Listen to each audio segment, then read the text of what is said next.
Hello friends, प्रियांकाच रेसिपीमध्ये तुम्हा सर्वांचं स्वागत आहे।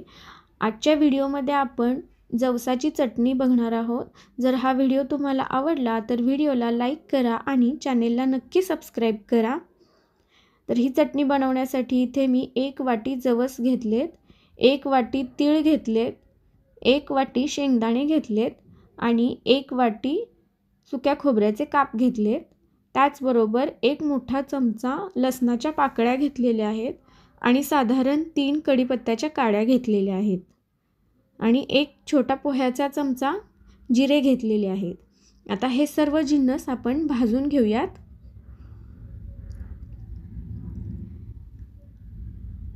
हे जिन्नस भाजण्यासाठी इथे मी एक कढई गरम करून घेतली आहे। गॅसची फ्लेम इथे लो टू मीडियमच ठेवायची आहे। तर सगळ्यात पहिल्यांदा आपण जवस भाजून घेऊयात। जवसामध्ये ओमेगा 3 फॅटी ॲसिड्स आढळतात। जवसाचा वापर हा हेअर पॅक किंवा फेस पॅक बनवण्यासाठी केला जातो। जवस भाजताना ते एकसारखे परतवत राहायचे आहे। जवस भाजण्यासाठी साधारण 3 ते 4 मिनिट्स लागतात। जवस हे व्यवस्थित खमंग भाजून घ्यायचे आहेत, नाहीतर आपल्या चटणीची चव व्यवस्थित लागणार नाही। जवस भाजून झाले की त्याचा कलर थोडासा चेंज होतो।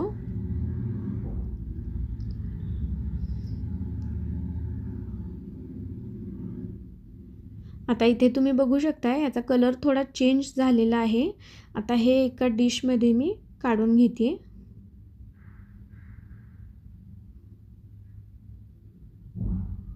यानंतर आपण तीळ भाजून घेऊयात।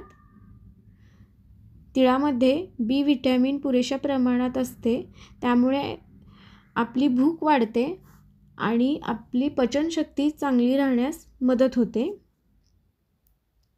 तीळ भाजण्यासाठी साधारण 2 ते 3 मिनिट लागतात। तीळ देखील व्यवस्थित खमंग भाजून घ्यायचे आहेत आणि तडतड उडेपर्यंत हे भाजून घ्यायचे आहे। आता हे तीळ भाजून झालेले आहेत। हे एका डिशमध्ये मी काढून घेते। यानंतर आपण शेंगदाणे भाजून घेऊयात। शेंगदाणे देखील व्यवस्थित खमंग भाजून घ्यायचे आहेत। शेंगदाण्यामध्ये प्रोटीन आणि जीवनसत्वे भरपूर प्रमाणात असतात।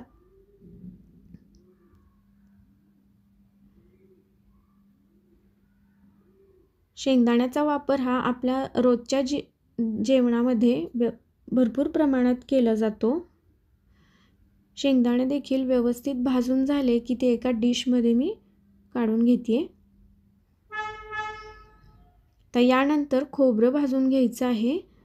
खोबरं हे साधारण 1 ते 2 मिनिट भाजून घ्यायचं आहे। हे जास्त प्रमाणात भाजून घ्यायचं नाही, हलकंसं ब्राऊन होईपर्यंत भाजून घ्यायचं आहे। आता यानंतर साधारण 1 ते 2 चमचे तेल घालते कढईत आणि त्यामध्ये लसूण हलकासा ब्राऊन होईपर्यंत तळून घ्यायचा आहे। हा तुम्ही कच्चा घातलात तरीही चालेल आणि इथे मी भाजून घेते। आता इथे हा लसूण भाजून झालेला आहे, तो या डिशमध्ये मी काढून घेते। यानंतर याच्यामध्ये आता कढीपत्ता घालून घ्यायचा आणि थोडासा तडतडून झाला की मग त्यामध्ये जिरं घालायचं आहे। आता यामध्ये मी हे जिरं घालून घेते आणि साधारण 1 ते 1.5 मिनिट हे भाजून घ्यायचं आहे। कढीपत्त्यामधील मॉइश्चर आटेपर्यंत कढीपत्ता भाजून घ्यायचा आहे आणि आता इथे मी गॅसची फ्लेम बंद केली आहे। आता हा कढीपत्ता असाच साधारण 1-2 मिनिट कढईमध्ये असाच ठेवून द्यायचा, म्हणजे हा कुरकुरीत होतो। आता यानंतर हे एका डिशमध्ये मी काढून घेते।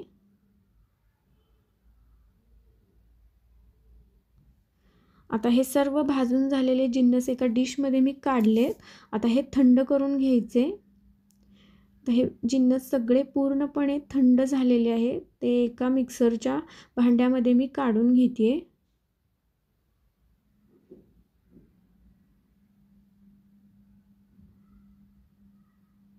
त्याचबरोबर याच्यामध्ये मी साधारण 1.5 चमचा बेडगी मिरची पावडर घातलेली आहे।